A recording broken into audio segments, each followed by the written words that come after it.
syarika lah wa asyhadu anna Muhammadan abduhu wa rasuluhu amma ba'du. Langsung saja, barangkali ada yang mau ditanyakan, monggo.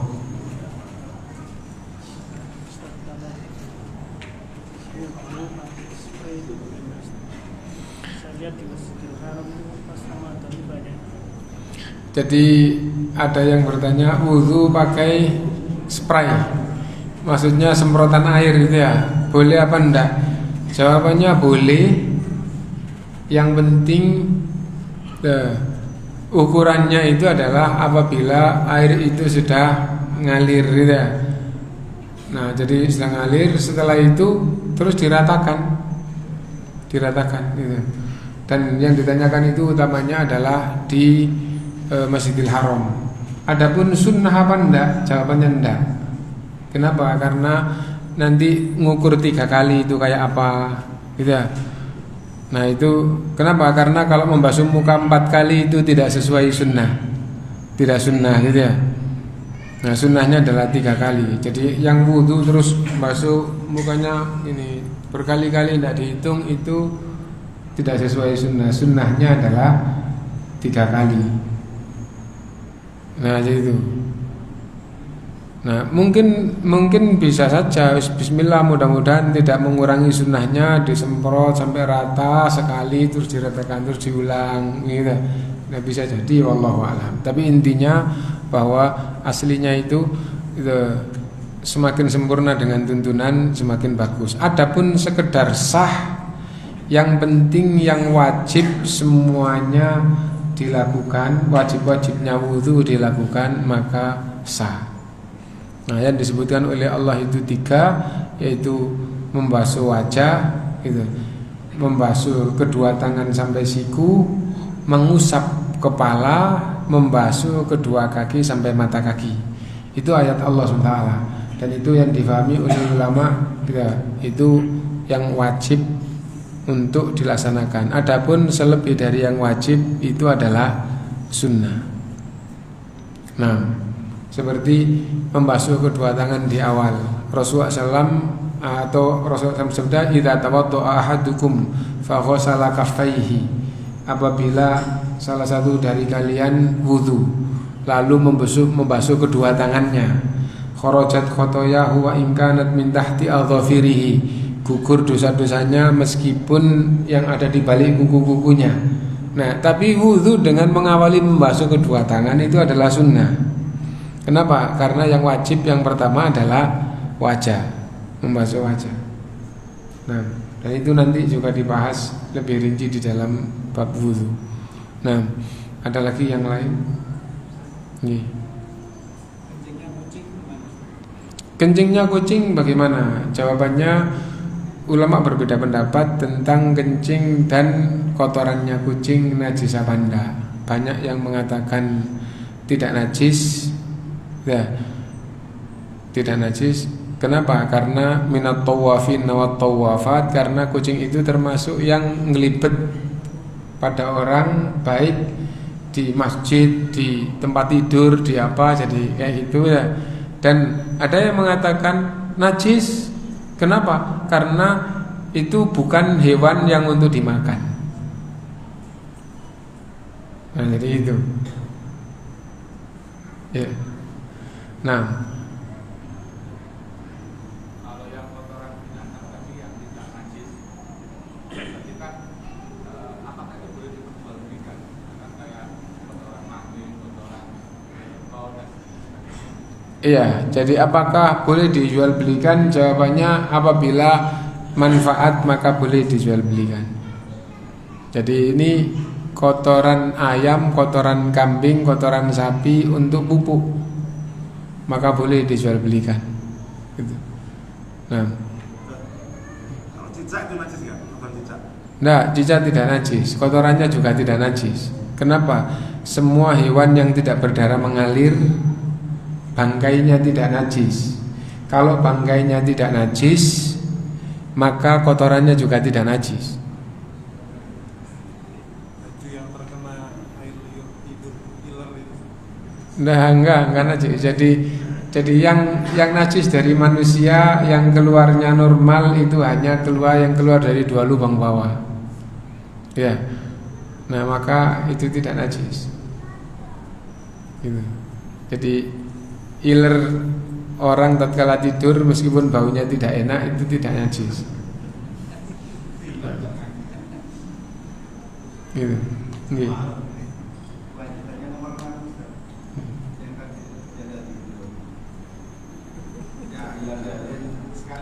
Ya, ya kita lanjutkan.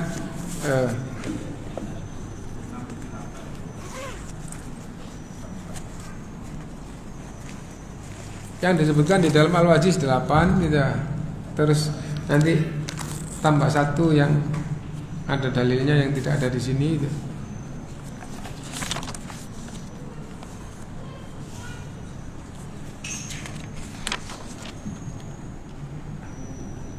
Yang keenam damul haid, darah haid.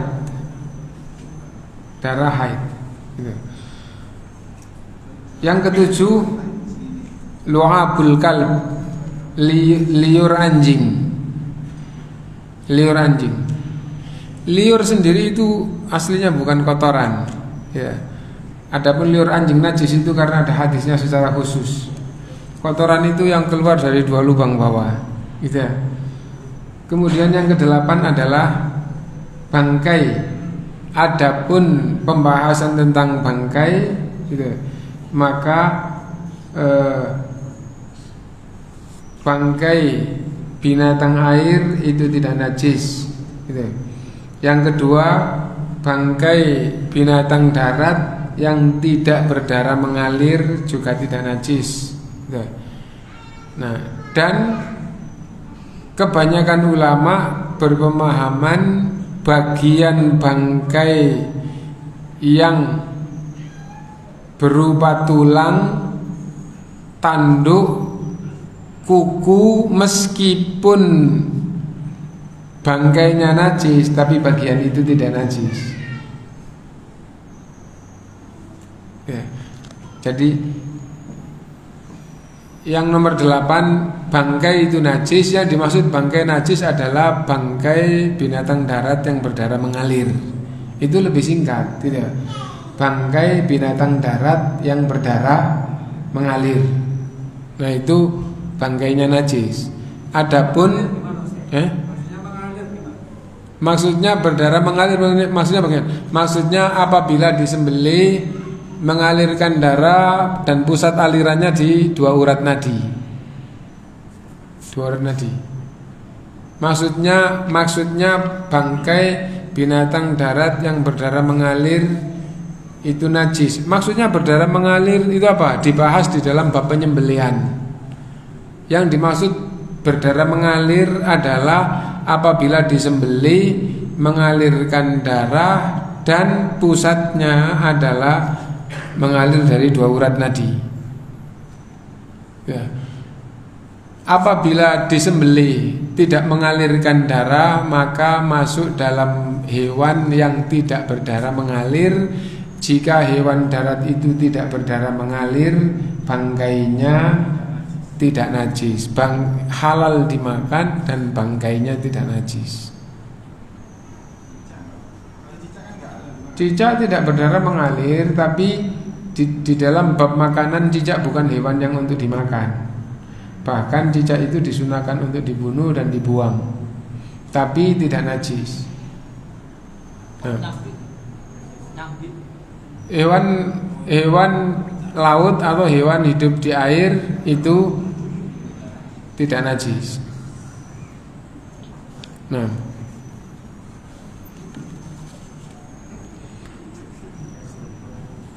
sekarang hewan darat yang berdarah mengalir berarti satu, yang tidak berdarah mengalir berarti tidak najis dan bahkan bangkainya halal, gitu ya, nggak pakai disembelih, halal.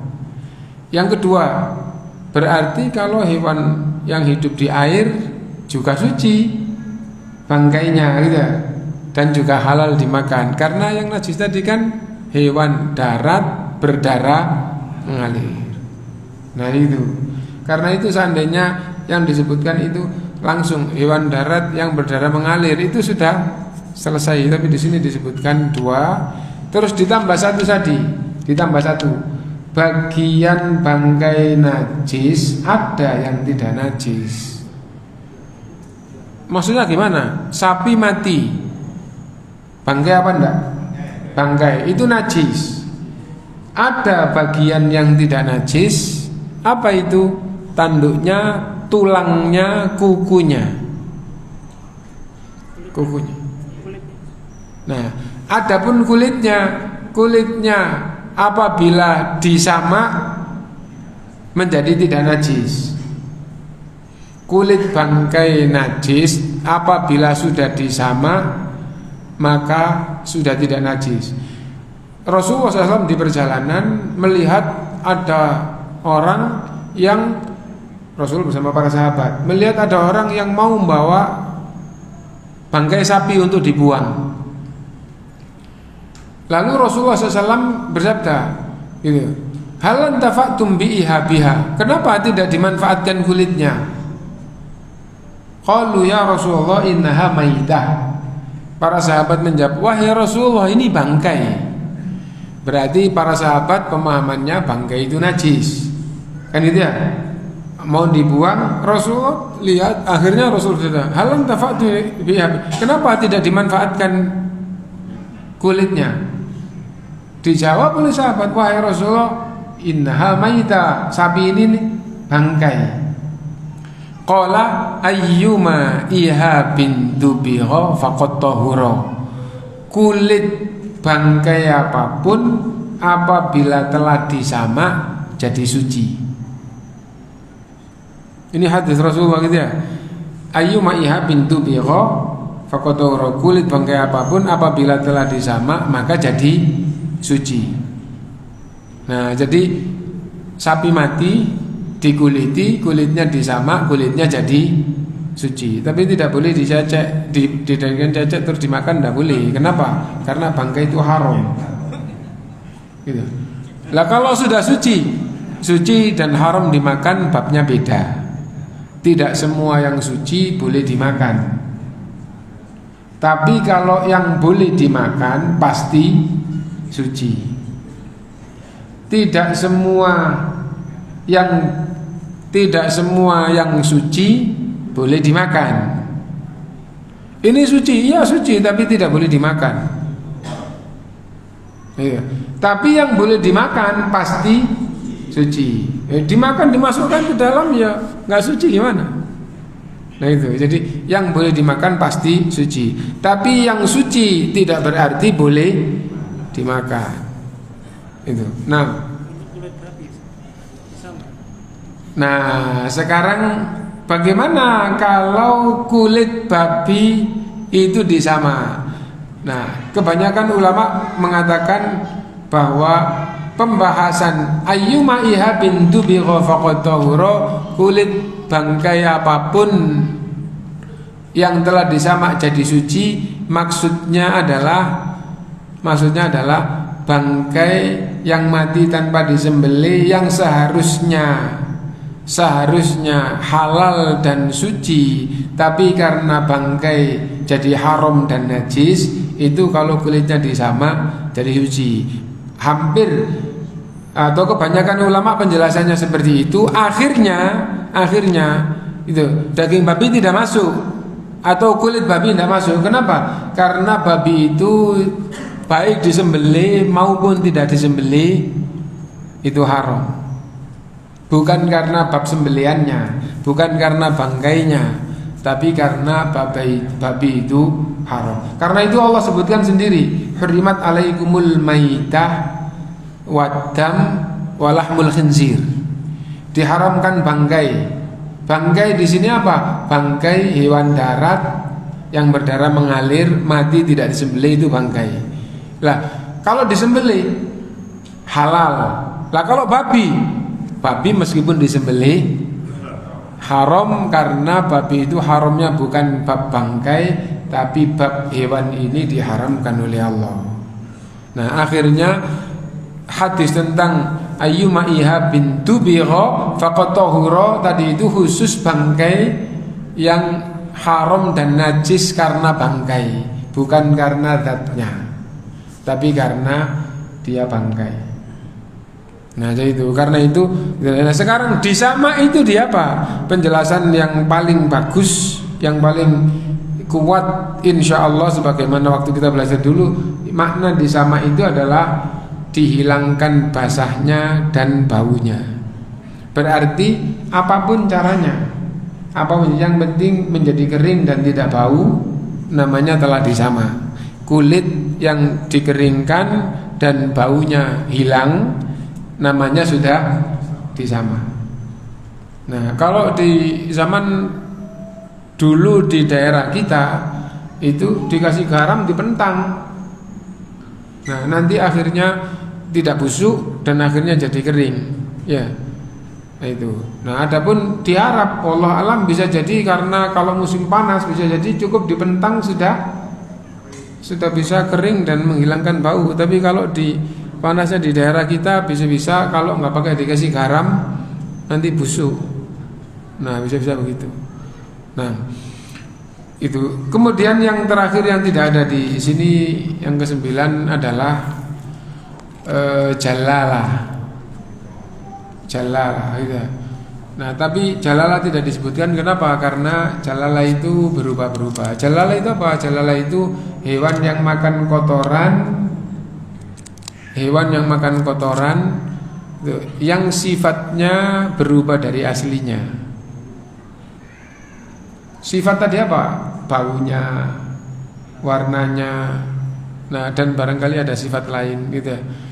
Nah itu adalah gitu. Nah sekarang bagaimana kalau jalalah itu dipindah kepada kehidupan yang normal, hukumnya kembali kepada hewan normal. Jadi jalalah adalah hewan yang makan kotoran najis atau makan tinja, ya. Nah, kalau di kampung saya tahu ayam itu mau makan tinja. Kalau kotoran kering di Tegalan, kambing itu mau. Tapi kalau itu bukan makanan utamanya, itu tidak disebut jalalah. Ya. Kenapa? Karena kalau hanya makan sekali-sekali ketika ketemu, maka itu tidak